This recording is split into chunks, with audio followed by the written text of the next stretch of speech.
അംഗീകാരമില്ലാത്ത കോഴ്സുകൾ നടത്തിയെന്നാരോപിച്ച് കാന്തപുരത്തിനെതിരെ കേസോ?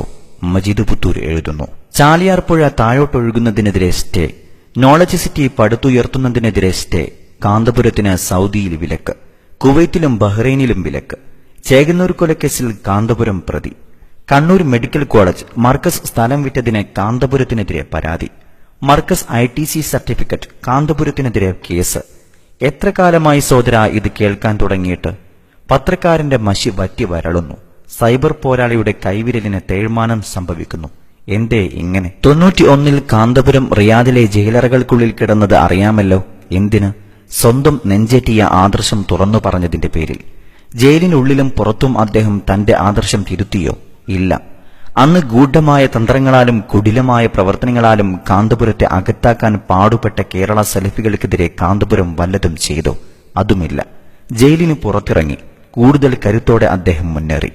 വിജയ ശ്രീലാളിതനായി തിരിച്ചെത്തിയ കാന്തപുരം രാജകുടുംബത്തോടൊപ്പം നിതാക്കാത്ത പ്രശ്നത്തിലിടപെട്ട് പ്രവാസികൾക്ക് കരുണാകടാക്ഷം ചൊരിഞ്ഞപ്പോൾ മുമ്പ് കുതന്ത്രം മനഞ്ഞവർ പോലും അന്താളിച്ചുപോയി. മർക്കസിന്റെ മുമ്പിൽ കാക്ക കരഞ്ഞാലും മഴത്തുള്ളി വീണാലും കഴിഞ്ഞ 40 വർഷമായി മറുപടി പറയേണ്ടി വരുന്ന ഒരു പ്രതിയും പ്രതീകവുമാണ് ഉസ്താദ്.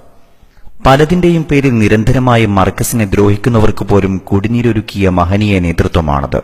കൊടിപിടിച്ച് പ്രകടനം നയിച്ചവർ പോലും ആ വെള്ളം കുടിച്ചാണ് വന്നത്. മർക്കസ് ഒരു ഗുണകാംക്ഷാ സ്ഥാപനമാണെന്നർത്ഥം. ഒരു സംഭവം പറയട്ടെ. നാടുമായി ബന്ധപ്പെട്ട ഒരു വ്യക്തി, കാന്തപുരം വിരോധം അല്പം കൂടുതലുള്ള അദ്ദേഹം സ്വന്തം ഭാര്യ സഹോദരൻ മർക്കസിൽ പഠിക്കാൻ ചേർന്നതിൽ അരിശം പൂണ്ട് ഭാര്യയെ തൊലാക്ക് ചെല്ലുമെന്ന് ഭീഷണിപ്പെടുത്തിയത്രേ. ഗതികെട്ട് ആ വീട്ടുകാർ കുട്ടിയെ പിൻവലിച്ചു. അധികം വൈകാതെ അള്ളാഹുവിന്റെ വിധി വന്നു. അദ്ദേഹം രോഗിയായി. ഷുഗർ മൂർച്ഛിച്ച് മെഡിക്കൽ കോളേജിലായി. പഴുപ്പ് വന്നതിനാൽ ഒരവയവം മുറിച്ചുമാറ്റൽ ശസ്ത്രക്രിയക്ക് വിധേയനാവേണ്ടി വന്നു. ഓപ്പറേഷന് രക്തം വേണം. ഇന്നത്തെ പോലെ വ്യാപകമായി ബ്ലഡ് ഡൊണേഷൻ ഫോറം ഇല്ലാത്ത സമയമാണത്. ഒടുവിൽ ഒരു നാട്ടുകാരൻ മുഖേന മർക്കസിനെ സമീപിച്ചു. മർക്കസ് വിദ്യാർത്ഥികൾ രക്തം നൽകി. അടുത്ത ദിവസം ഞാൻ മെഡിക്കൽ കോളേജിൽ അദ്ദേഹത്തെ സന്ദർശിച്ചു. കണ്ടപാടെ സന്തോഷഭരിതനായി അദ്ദേഹം എന്നോട് പറഞ്ഞു, നിന്റെ മർക്കസുകാരാണ് എനിക്ക് രക്തം നൽകിയതെന്ന്. പിന്നീട് അദ്ദേഹം മരണപ്പെട്ടു. അള്ളാഹു പുറത്തു കൊടുക്കട്ടെ, ആമീൻ.